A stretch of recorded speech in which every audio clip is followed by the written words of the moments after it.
A well-known conservative commentator has cautioned Republicans that Vice President Kamala Harris could win the presidency despite being a tragically flawed candidate. She's a tragically flawed candidate, but so is Trump, who doesn't have the media cheering for him from here to November, wrote Charles C. W. Cooke in a column for the National Review titled, "Kamala Harris Could Actually Win." Harris has become the presumptive Democratic nominee after President Biden stepped down from the race and endorsed her on Sunday. She has quickly consolidated support, received numerous endorsements, and achieved significant fundraising success, effectively securing the nomination ahead of the upcoming Democratic convention. Cooke argued that small shifts in sentiment, due to positive media coverage for Harris, can quickly add up in a divided country. If the question in play here were solely, is Kamala Harris a good candidate? My answer would be an emphatic, unalloyed, no, Cooke stated. But that's not the sole question, or even the material question, he continued.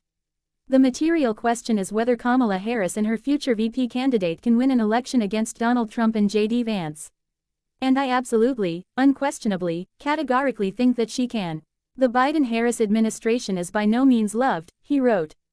Joe Biden is the most unpopular president in modern history, Kamala Harris is the most unpopular vice president since polling began, and, in the minds of the average voter, the years that those two have been in charge have been marred by inflation, waste, incompetence, a surge in illegal immigration, various crises abroad, and, most recently, an effort to hide the president's senility.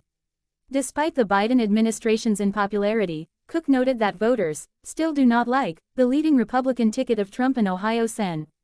J.D. Vance. Donald Trump is unpopular, Cooke wrote. J.D. Vance is unpopular. In every Senate contest other than West Virginia and perhaps Montana, the Democrat is leading.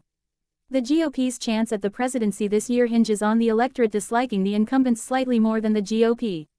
That, however, could change. If the Republican Party wants to prove me wrong, it needs to move beyond its post-convention euphoria and work tirelessly, Cooke concluded.